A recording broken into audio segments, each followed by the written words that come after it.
Øh, Det var spørgsmål om grafertegneren her. Og der vil jeg så lige sige, at vi har ikke mange muligheder i den grafertegneren. Man kan selvfølgelig sådan finde de forskellige værdier, vinduer osv. Men skal vi lave funktionerne her, så er det kun en mulighed. Vi kan skrive forskrift. Vi skriver 2 gange x eller 2x plus 3, og så får vi en linje. Hvis når du mener med ligstreg, det tror jeg nok, du prøver at lige udnytte måske formlerne fra dagens lektion, fordi der står y1 og y2. De der y1 og y2, de står for de forskellige forskrifter her. Man kan skrive koordinater for linje efter linje, og dem kan man lige læse herhen. Men der er ikke meget, vi kan gøre, så jeg kan lige forestille mig, at når du skriver 4 her, så kan vi også lige vise, at den skal tegnes. Så får du bare et ligstreg, som du siger.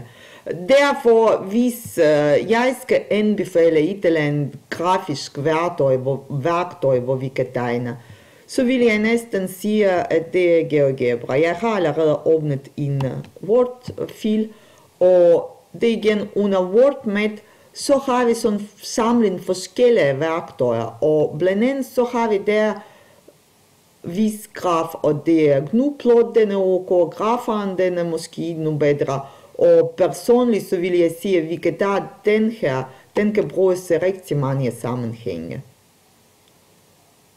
Så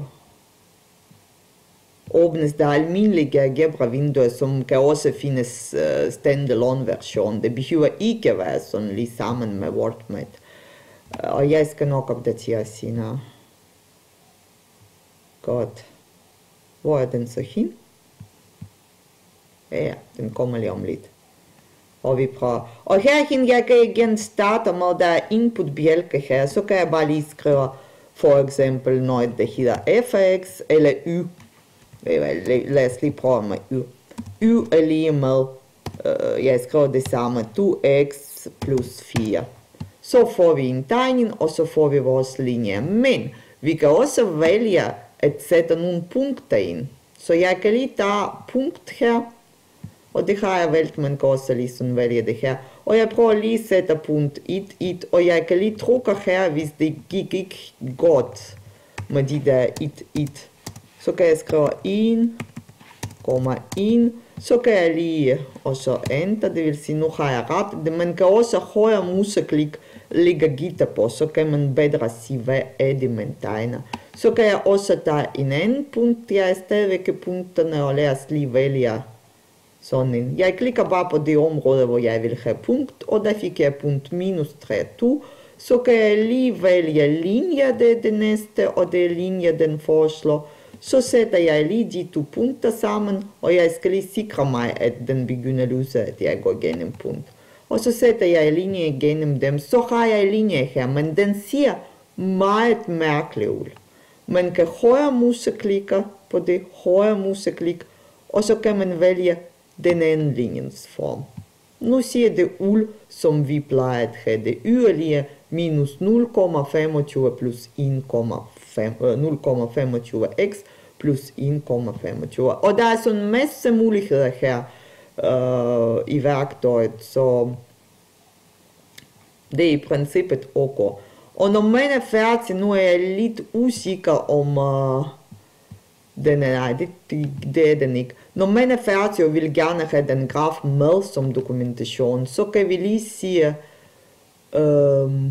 redigere, kopiere tegning.